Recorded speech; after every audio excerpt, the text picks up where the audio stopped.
The old adage is you can't go home again. Well, that's not true in the Chiefs' kingdom. You can return home. And on this Defending the Kingdom, we welcome back Mecole Hardman to the fold, who says, I'm back to the Chiefs' kingdom with a electrifying punt return to help the Chiefs beat the Chargers. Of course, Defending the Kingdom is brought to you by Ticketmaster. Mecole Hardman takes it at his own 15, stops, waits, comes up to the near side, breaks a tackle at the 40-yard line. Mecole Hardman midfield gets a block on his feet and out of bounds at the Charger 33-yard line. Mecole Hardman, welcome back to the Chiefs Kingdom where you belong. And hi, everyone. I'm Mitch Holthus, voice of the Chiefs, along with senior team reporter Matt McMullen. This episode is entitled Return Home, but Back on the Road.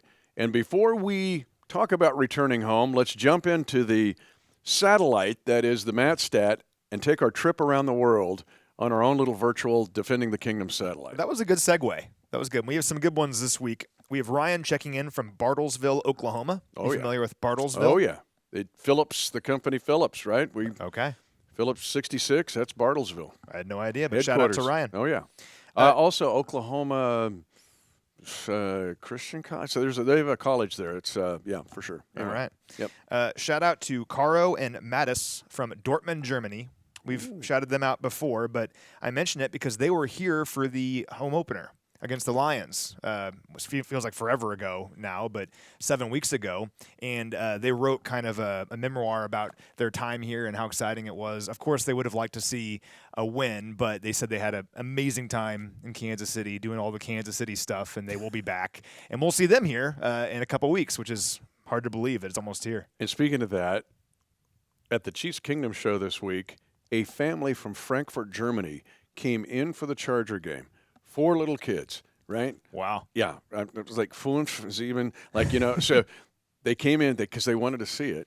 They were having such a great time at the Kingdom show. They didn't want it to end, right? Think about us being little kids coming to, and they're headed back to Frankfurt, Germany, and we'll see them soon, too. I wish I'd have gotten their names. I feel badly. But I'm thinking, what? This family came in for the game. Yeah. So it's awesome. It's a ways away. Like when I was there in May, you realize how far away you are. And I think it's so cool that people are coming here from Germany just to experience not just the Chiefs, but to experience Kansas City. I think it's so cool. And that's a connection that's just now growing and going to continue growing here for years to come. Speaking of far away, we have a listener in Sydney, Australia, and a listener in Wollongong, Australia. Never heard of Wollongong. It's south of Sydney. I mapped it, but shout out to both of you. On the coast? Yep. Okay, Yep. Not inland. Okay. In New South Wales. All right. Yeah, learned that today. The NFL's going to have a game there soon, right? They sure will. Yeah. I always look at the international footprints. If you don't know how this works, so the Chiefs, for example, are allowed to market in Germany, Mexico, Austria, and Switzerland. Those are the only countries internationally the Chiefs are allowed to market in. Other teams have their own markets too, though. I think the Rams have Australia and New Zealand. So I always look at the schedule for future years, and it's like, it's possible we could go one of these places around the world. Who knows? Even those one-off NFC, like we're playing the Eagles this year, right? Even a one-off game could be against the Rams in Melbourne or Sydney. Sure could. Yeah. Get those travel miles. Russ is in Fresno, California, surrounded by Raider fans, he says, but trying his best to convert them. And then lastly, I was watching the Kansas City Marathon on Saturday because one of my best friends, Sierra, was running in it.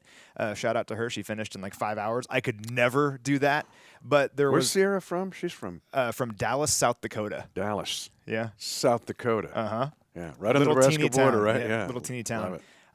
But anyway, watching the marathon, we're just hanging out. We went to like different locations to kind of cheer her on. And there was the same guy throughout the race would see me and say hi and said he listens to Defending the Kingdom. So I didn't catch his name, but shout out to you and congratulations on running the marathon.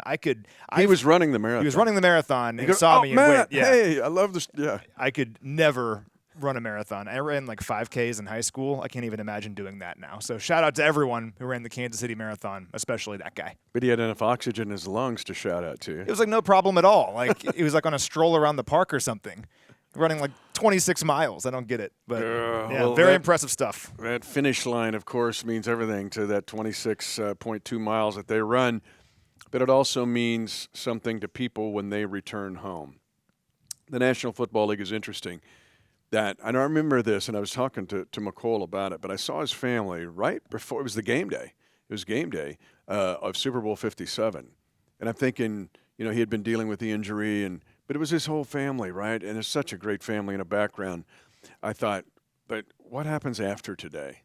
And then he became a free agent. You know, that last day of school, everybody scatters, and you're like, am I going to see this guy again or this guy again? And so he signs with the Jets. But now Mecole is back. And when he ran that 50-yard punt return against the Chargers, to watch the video, if you can go back and find it or find the All-22, watch the reaction of the team. It was like their little brother came back home and just made the honor roll. It was terrific to see the reaction that you can come home again. And how happy is Mecole Hardman to be here? Yeah, really, really awesome having Mecole back. I can't remember who told me this. This was years ago when I first started working in sports. And someone mentioned this, that when a season ends, whether it be with a championship or with a heartbreaking loss or whatever it may be, the cold reality is that team will never be fully together again. The stars might be back, and a lot of the players might be back, but the entire team will never be together again, just the way that the business works and the way that sports work. And Mecole obviously left in the offseason, and you and I doing our jobs, we get to know these guys as people, and Mecole has always been one of my favorite guys in this building. He is warm, he's funny, he's energetic. He helps us win on the field, but he's also so friendly and awesome off of the field. And it's, the business of the NFL. Guys leave, they go elsewhere, and I was happy for him. I wanted him to succeed in New York. But it's almost surreal that now after 6-7 months, he's back here, and he right away is making big plays to help the Chiefs win. I'm just so excited that he's back here, and whenever he has the football in his hands, he's capable of making a big play. We saw that on Sunday. That 50-yard punt return, and then on third down, Patrick Mahomes goes to him to move the chains that keeps that last drive going. Isaiah Pacheco was in the end zone one snap later after that third down play. That iced the game. Mecole Hardman helped us win 4 days after getting back here. I'm just so happy for him. I'm not sure. Of course, this is my 30th season as the voice of the Chiefs, and I grew up with it as a little kid, right? The little kids out there in the kingdom. I was that kid, and so were you. Yep. Growing up with this team. But honestly, I'm not sure I've been around a guy that has had so many big plays in the history of this team that is so underappreciated about those plays. It's really interesting. And a lot of them have been like complimentary plays to set up something. His 58-yard kickoff return, I've said this over and over and over again. The Chiefs are down 24-0 to the Houston Texans. No momentum. Zero momentum. I said on the air, all it's going to take is a spark. Somebody has to give this team a spark because it looked as bleak as it could possibly look, right? Yeah. And people, it's another playoff loss. And gosh, this team's, and all of a sudden, he has a 58-yard kickoff return, which I loved about the punt return the other day. I told you this before we started the podcast. It was almost the exact path of the 58-yard kickoff return against Houston. Once Mecole had that kickoff return, it set up a month-long explosion that led to Super Bowl 54. There's countless plays like that in Mecole Chiefs' career that people don't appreciate enough. We don't win the Super Bowl without Mecole in 2019 because we don't win that Texans game without Mecole because you're right, we needed the spark. How about the 13 seconds game against the Bills? Maybe the greatest game of all time, right? You go back and watch the highlights. One of the clips you never see is Mecole had that huge little drag route that he took for like 25 yards that set up the game-winning walk-off touchdown to Travis Kelce. You never really see that highlight, but that play set it up, and he was playing hurt in that game. And also, how about San Francisco last year? So the Niners have dropped 2 games in a row. Before that, they had not lost a regular season game since they lost to the Chiefs in the middle of the year last year. Mecole had like 3 touchdowns in that game. We just don't ever really talk about it, but he's a playmaker. That's what he is. He makes plays, and I'm just so glad he's back here in Kansas City. And again, wasted no time. I mean, it's not easy to come to a new place, even a place that you've been before, and contribute right away. He had been here for 4 days, 1 real practice, 2 technical practices, goes out there and makes plays. It's awesome. His play against the Ravens, it was like an 80-yard touchdown. His 67-yard punt return against the Dolphins in the COVID year of 2020. I don't know why the kingdom has forgotten those plays. And you know what's a unique dynamic right now about Mecole Hardman? It's almost like he's getting more respect now because he left and came back than he had when he was here. The other thing is he can also influence a game without the ball in his hands. Here's why. he brings an element on the Chiefs love the jet sweep, the flip pass, and he gets to the edge. That San Francisco game is a great example. He will get under the armpit of a speed rusher like Nick Bosa in that case, and then it sets up and respects, or it makes defenses respect all the shifts and motions that the Chiefs do, because you have to think about that speed and quickness getting off the edge. And people have said, well, we already have Kadarius Toney. Don't overlook the fact that those two could be in the game at the same time. And again, he does not have to affect the game with the ball in his hands. He can do it just being a threat at what he does. We were so excited about the prospect of Mecole and Kadarius being on the field at the same time last year, but the way it worked out, they never truly were, because we traded for Kadarius. I think his first game was the Titans game. Yeah. And Mecole played in the Titans game, but was hurt immediately after that, and then only played again in the AFC Championship game and didn't play a lot in that game. So we never really saw them on the field at the same time when they were both ingrained in the offense, and we might now, which is super exciting. You're right, though, about the jet sweeps. His speed is so smooth around the edge. It's hard to quantify that, but just watching it, he can do it like really no one else can. His speed is so smooth around the edge. He doesn't break stride, and he knows how to hit the hole outside around the edge. That's where he's so dangerous. And also just stretching the field. You have to respect his speed deep as well. So, again, Mecole Hardman back in the building, already making plays, and he's only going to grow in this offense moving forward. People say 2 Jets now because we have Jerick McKinnon. Well, part of the allure of these guys is the fact that they were both like highly regarded 5-star quarterbacks in Georgia, right? So they both have these Jets were made in Georgia and create all kinds of opportunities. But I love it, the fact that you had a chance to finally catch up with Mecole, and people are now they're gonna feel the excitement of him being back. Yeah, I'm bummed out that you weren't here for it, because like a million things are going on today, and we have like a 1-hour time frame where we're supposed to do like 14 things, and it just worked out where Mitch had to go do something else. But I got to chat with Mecole just a few minutes ago, just about football, about life, and being back in Kansas City. He is back. The Jet is back. Mecole Hardman, only been here about a week and already making an impact, helping the Chiefs win a game on Sunday. Mecole, just first of all, how does it feel to be back in Kansas City? Excuse me, right this. Yeah, do your thing, yeah. All right, okay, cool. It's great, man. I love being back with y'all guys. All the coaches and the coaching staff, the players, just the atmosphere, the energy here. I'm excited to be back. When you found out you were going to come back here and you found out the Chiefs wanted you back, what were the emotions like initially? It was definitely, emotions everywhere. Because, you still at an organization that you still want to, be a part of and do things with.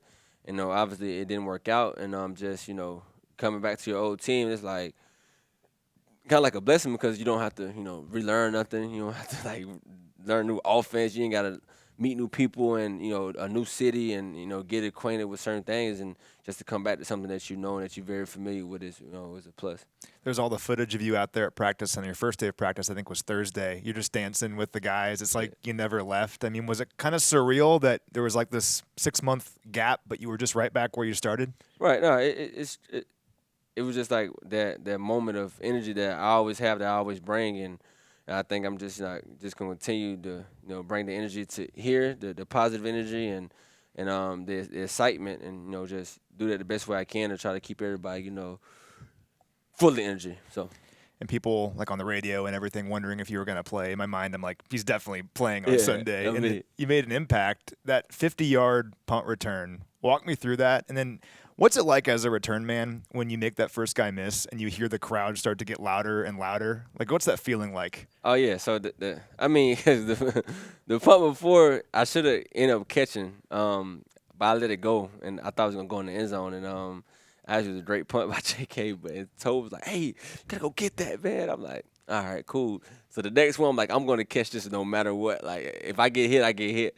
And I had a lot of room. I'm like, oh, man. And then the first person missed. Once that first person missed, especially when you're in the middle of the field, it's like, oh, yeah, this is like a 67% chance I can score this touchdown. And just going through my head was like trying to get to the outside and cut back. But I never got a lane to cut back. And but 50 yards, I'll take it. It's pretty good. Set up the game-winning touchdown drive or game-sealing touchdown drive.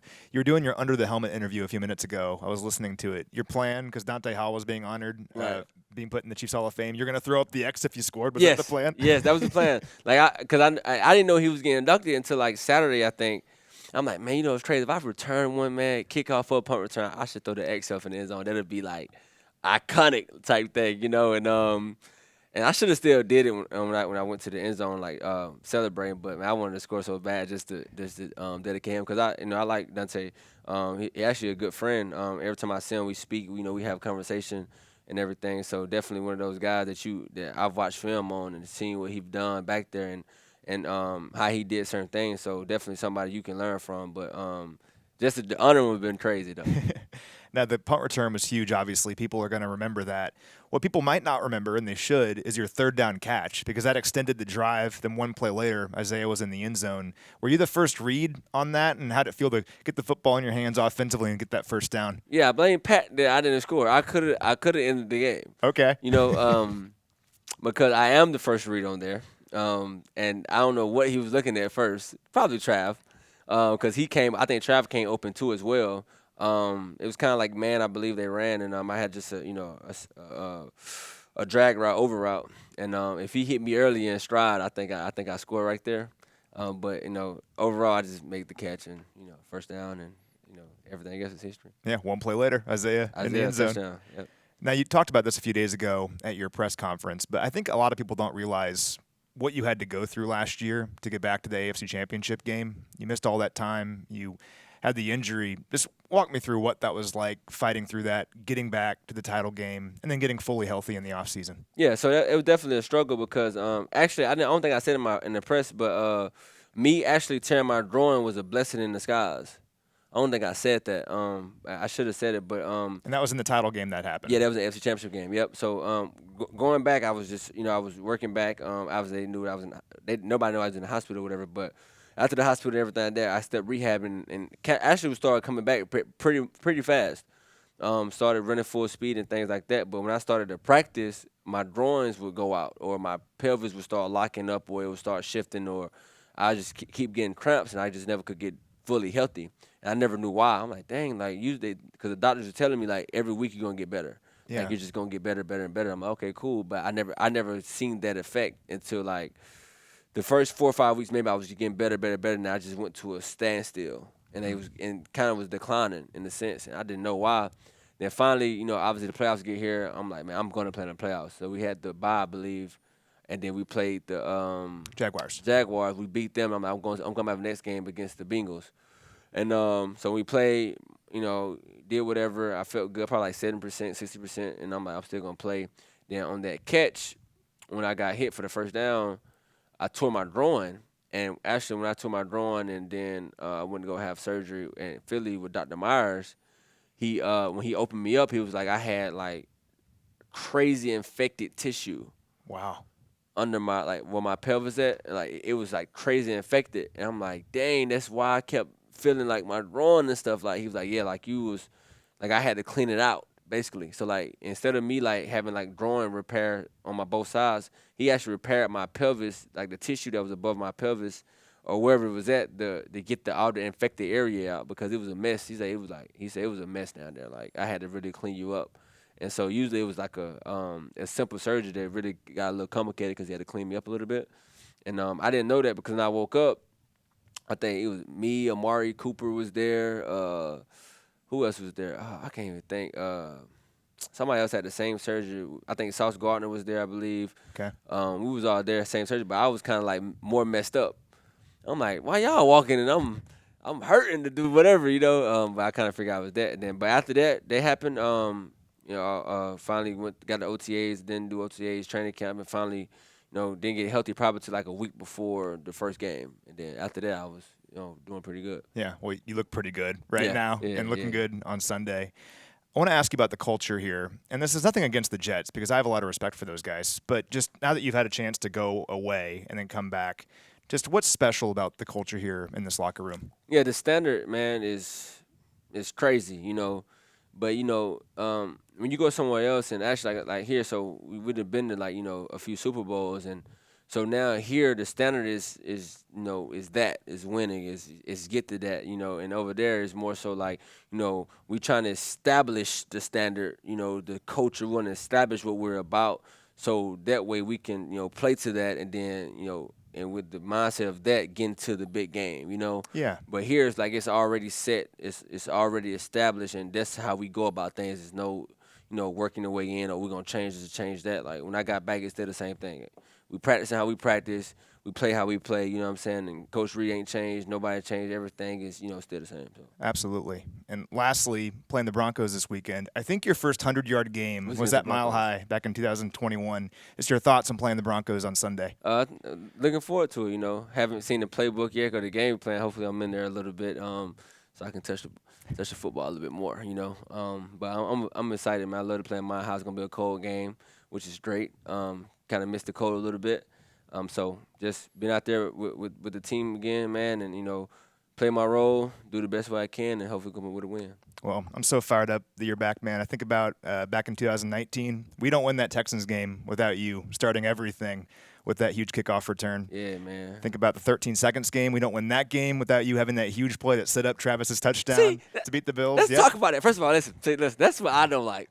Because I see all the highlights of Trav catching the ball in the end zone on the right side, but it's like y'all don't show the play before how we got down there. Like, and remind you, I was hurt too. Well, I remember that because I interviewed you after the game, and I was like, "You excited?" And you're like, "I'm hurting." Bro, I was hurt. Like I had like it was a hip pointer or like something oblique. It was something where like I had to go in the locker room to come back out. Like I was hurting that bad, and then literally like 3 plays later, like they called the overall. And I catch it, I get us down to like the 10, and I'm like, if I wasn't hurt, I would have scored. But hey, can we show this play, like to set it up? But hey, I'm glad you said that. Well, yeah, of course. I remember these things, and also, so the Niners have lost 2 games in a row, and everyone's talking about how the Niners hadn't lost a regular season game since we beat them last year when you had like 3 touchdowns against them. So yeah, I remember these things. Yeah, Don't worry. Touchdowns, wasn't crazy. Yeah, Chiefs Kingdom remembers these things. We're glad you're back. You're my mom's favorite player. You know that? Ooh, tell Mom Deuce I said hey. Yeah. I said hey. Yeah, when we heard you're coming back, she texted me like in all caps saying like Mecole is back. I'm like,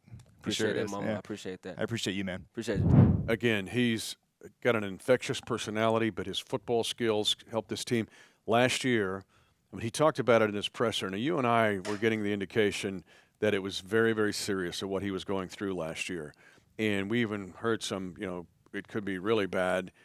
But the fact that he was trying to get back to that AFC Championship game, to be in the playoff run, but to deal with really kind of a scary ailment, but to see him recover from that is now a story that everybody is seeing. Yeah, it's a testament to him. It's one of those things where the public didn't know about it until he spoke about it a few days ago at his opening press conference last week, and he kind of laid it all out there, and I think people have a newfound respect and understanding for what he went through because he was just away from the team. He wasn't practicing. People just didn't know. You assume it's just a run-of-the-mill injury, but he was really going through some stuff and then hurt his groin in the AFC Championship game. So he was working so hard to get back to that game. It meant so much to him. And to his credit, he made it back for that game and played and then got hurt again. And I was so beaten up for him that he couldn't play in the Super Bowl. But now he's back in Kansas City, and hopefully he can play in the Super Bowl this year. Why not? And playing this week because we're talking about, you can go home again, right? Home again, but back on the road. And back on the road means going to Denver for the second time in essentially a 3-week period. It's a oddity in the schedule. It's happened now and time and again throughout the National Football League. But this Denver Bronco team, and I'm going to give them some credit here. They beat Green Bay last week by a 19-17 score, held us to 19 points in that 19-6 win on that Thursday night football game. I'm sounding the alarm this week because the Chiefs have got to be ready to be on their A game to beat a Denver Bronco team that has not lost its resolve.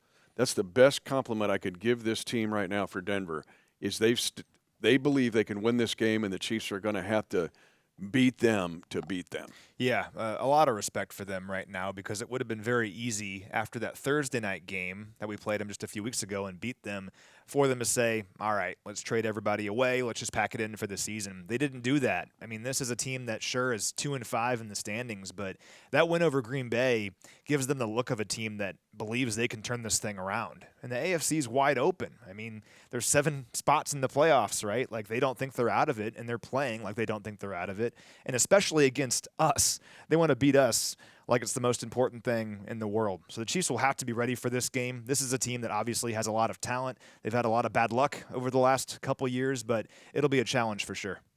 And can it change in 2 weeks, 3 weeks, really? Well, yeah. The Broncos have a healthier Javonte Williams back, and he was able to have, looking at it, he had 82 yards rushing in the game against Green Bay. That's the first time he has been 80 yards or more since Week 13 of 2021. Remember, he had the ACL injury, but now he's healthier, better, maybe even more impactful perhaps than he was in that Thursday night game. They have Baron Browning back, who they brought off the injured list. For the Chiefs, though, now you're looking at Charles Omenihu, and you've got Mecole Hardman. And the Broncos are going, wait a minute, we didn't see those guys 2 weeks ago. But Omenihu, to me, I got so excited to see what he could mean to this defense, because this defense, to me, this Chiefs defense has not even scratched the surface yet. Yeah, welcome to Kansas City, Charles Omenihu. His Chiefs debut, he has 4 pressures, played 51% of the snaps, had a sack, and also had a batted pass that resulted in an interception in the red zone. I mean, he was awesome. He's everything that we talked about what he could be in training camp. And in his first game with the Chiefs, he has fresh legs, and he was just incredible last week. Let's keep that going here in this game against a Broncos offense that they only scored 19 points last week, but I'll give them some credit. They found a way to win the game. We talk about the Chiefs in that sense a lot. We don't worry about what the stats in the scoreboard are as long as we win. They find a way to win. Broncos found a way to win last week. Russell Wilson played well, completed 20 of 29 passes for 194 yards and a touchdown. Courtland Sutton had a nice game, had 76 receiving yards. Jerry Jeudy, nice game, 64 receiving yards, and big plays. So Jeudy had an 18-yard catch. Sutton had a 33-yard catch and an 18-yard touchdown. And you mentioned Javonte Williams, good young player who I think is finally getting healthy. But also Jaleel McLaughlin is a guy that we talked about going into the last Denver game. They don't give him the ball a lot, but whenever they do, he just makes things happen. I mean, last week he had 5 rushes for 45 yards, including a 23-yard run. This dude's averaging 6.9 yards per carry. Now, he has not had more than 10 carries in a game this season. He had 7 carries for 30 yards against us a couple weeks ago. But he's a guy to be wary of. And if you're this Chiefs defensive line, if you're this Chiefs defense in general, which going into this game is the number 2 scoring defense in the NFL, by the way, has not allowed an opponent to score more than 21 points in a game all season, got to be ready for the challenge of all these playmakers, notably to start Javonte Williams and Jaleel McLaughlin, not allow Russell Wilson to have that play-action passing game working as well because he has the receivers to have big plays. One of the things the Chiefs did to mitigate the Broncos' attack in that Thursday night game was to stay away from the big runs. Right now in this league, I believe I've got this right, only Arizona and Miami have more 20-plus runs than the Broncos, okay? And they had 3 guys that had 20-plus runs in the win over Green Bay. The aforementioned Javonte Williams, the aforementioned Jaleel McLaughlin, and Russell Wilson. Wilson is still 4th in NFL history among quarterbacks in rushing yards. But the thing that the Chiefs did to help win that game on that Thursday night is something that will be paramount in this game Sunday, and that is to slow down the Bronco runners as receivers. If you look at what they have done, we know about Samaje Perine. We mentioned him in that before the first match, and go back and watch his 41-yard screen pass for a touchdown with the Bengals against the Chiefs in that AFC Championship game in 2021. But these guys have had big passing plays as a runner. So what does that do? That gives the Broncos a chance to even have like a 1 wide receiver look, with that being Courtland Sutton, who had 6 targets against the Chiefs, 6 targets in the game you mentioned, and even go with 2 running backs at the same time. We talk about Mecole and Kadarius being together at the same time. The Broncos can do that and have a threat to run it and to throw it. I just think there's issues here that the Chiefs have, again, got to be on their A game. You cannot look past this game if you're a member of the Chiefs kingdom. And then defensively, with Nick Bonito and what he's been able to be disruptive and hack the ball out, mentioned Baron Browning come back, the Chiefs were 1 of 5 in the red zone against this team in that game on a Thursday Night Football. And So here's an interesting stat. Green Bay in this game on Sunday had, 7 different guys catch passes, but none were over 30 yards or more. It was nuts. Or it might have been 10 guys. I think it was 10 guys. That goes back to 1950, meaning it was the Broncos that prevented the big play. So going into this game, there's enough there on the plate for the Chiefs to take care of to try to beat these guys. The Broncos really had a reset defensively last week, and truly against the Chiefs. Kind of started against the Chiefs, I think. Yeah. The Chiefs had a lot of yards against the Broncos, and that's why we weren't too concerned about the Chiefs' offensive output, because they had 389 yards of offense, and Patrick Mahomes threw for 306 yards against them. But they held the Chiefs to 19 points. Now, this Broncos defense had their struggles at the beginning of the year, notably that Miami game, but that really skews all of the numbers overall. Like when you allow 70 points and 700 total yards, it's going to skew the numbers for this season. The Broncos defense is a proud defense that has a lot of really good players on it that were there last year when it was among the best defenses in the NFL. So it doesn't surprise me that they have played well in recent weeks and played really well against the Packers last week. You mentioned it, though. The key for the Chiefs in this game is red zone. You cannot go 1 for 5 in the red zone. The Chiefs against the Broncos 2 weeks ago had 11 possessions. 9 of them ended in Broncos territory. And in the first half, they had drives that ended at the Denver 17-yard line, 15-yard line, 6-yard line, and 3-yard line in the first half. Only got 10 points off of those 4 drives. That's not Chiefs football. Now, fortunately, they looked a lot better in the red zone last week against the Chargers. I think Mecole Hardman helps us a lot in the red zone for the reasons that we've mentioned. Look back at the San Francisco game last year, how lethal he can be in the red zone. But you're right, you cannot overlook them. They have a lot of talent, guys like Justin Simmons on the back end, Pat Surtain on the back end. It'll be a challenge for sure. But the red zone, I think, is where this game will be won. And it's supposed to be 37 degrees and snow. Okay, it was 85 degrees here yesterday. If you're going to try to upset a team that has beaten you, and I'm not even going to say the streak. I'm not even going to talk about it. Because it doesn't matter. Doesn't matter. This game is what it is. And we look at what the Chiefs have been able to do on the road in the division, which is amazing. Think that Patrick Mahomes is 16-0 against the AFC West on the road. They've been better on the road than at home. Andy Reid is 20-1 in the last 21 games on the road against the division. Doesn't matter. That's what Coach is preaching this week. It does not matter. But can Denver pull off an upset? First of all, they believe they can win. That's the resolve. 2, runners as runners, runners as receivers. A defense that's stingy when you get down to the – and then we didn't mention Mims. Mims, as the returner, the rookie out of Oklahoma, a 99-yard kickoff return against Washington. He's had another explosive 60-yard-plus return in the punting game. They can get chunk plays in the return game as well. Just saying, the Chiefs have got to take care of their business this week and go out and beat these guys. But you're going to have to knock them out. This won't be by decision. Can I leave you with a very fun stat? Sure. This is a great stat. This is super. Are we off the satellite now, or are we still going around the Earth? Well, this is kind of like a satellite. Like someone way smarter than me came up with this, but I saw it earlier today, and I think it's great. So there's a stat out there called DVOA. Many of you probably know what that is. It's defense adjusted value over average. I do not know how it's calculated. Computers figure all this out. It basically tells you how good an offense is, how good a defense is, and how good a special teams unit is relative to the rest of the league. This is all figured out by a guy named Aaron Schatz. He says the Chiefs are the first team to be in the top 5 in all 3 phases, so offense, defense, and special teams, and DVOA, as of Week 7, since the 1999 Rams. Yeah, we know how that team turned was out. pretty good. Yeah.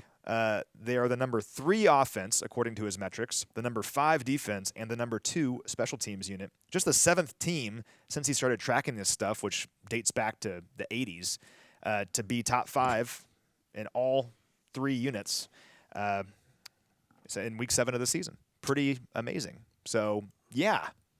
Pretty cool, huh? We're so used to the offense being so good, and the defense has gotten better and better every year. But right now, we are in uncharted waters with how good this defense is playing. The offense was electric last week against the Chargers. We know what they can do.